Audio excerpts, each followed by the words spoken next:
whenever I do any research on a piece as a conductor, I have to go back and research it melodically and harmonically and look for motives and motivic analysis. It's so crucial as a conductor for me to go back and find those little things within the score so I can present those to my students. Score study was so important. So what I did, once I received the piece from, even before I received the piece from Stephen, I went out and tried to find every recording that Stephen had done so I could get used to understanding his music and where it came from. I didn't even know who Stephen Paulus was when I began the project. And now as I come out of the project and analyzing his music, I've become a great fan of it. And not only because he's working with our project, but because he's, producing great music. So I take that score and I find all the little rhythms in it. And then with those little rhythms, I can present those in my class, in my rehearsal, by saying to them, this is the virus of the piece. This is the rhythmic motive that makes the whole thing put together. Then I can go back and check it out melodically by finding the different scale elements are in it and the harmonic progressions.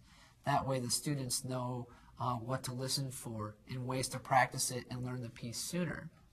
And then finally what I try to do is I also try to attempt to find the kids, this particular piece with Stephen, his melodies, if you listen to his music, every person has got a very important part at one time or another. Even though it might be an isolated three-note motive in a particular part, it's so important when they come in, his sparse scoring and his ability to use that. He's almost emulating things like Berlioz's Klangfarben melody in Symphonie Fantastique, or he's taking different elements of that and incorporating that into modern time.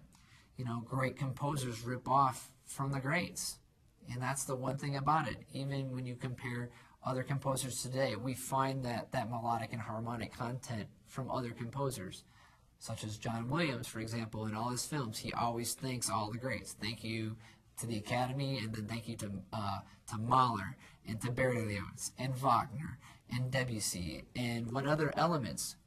Great composers take those idiomatic ideas and then generate a composition in their own free will.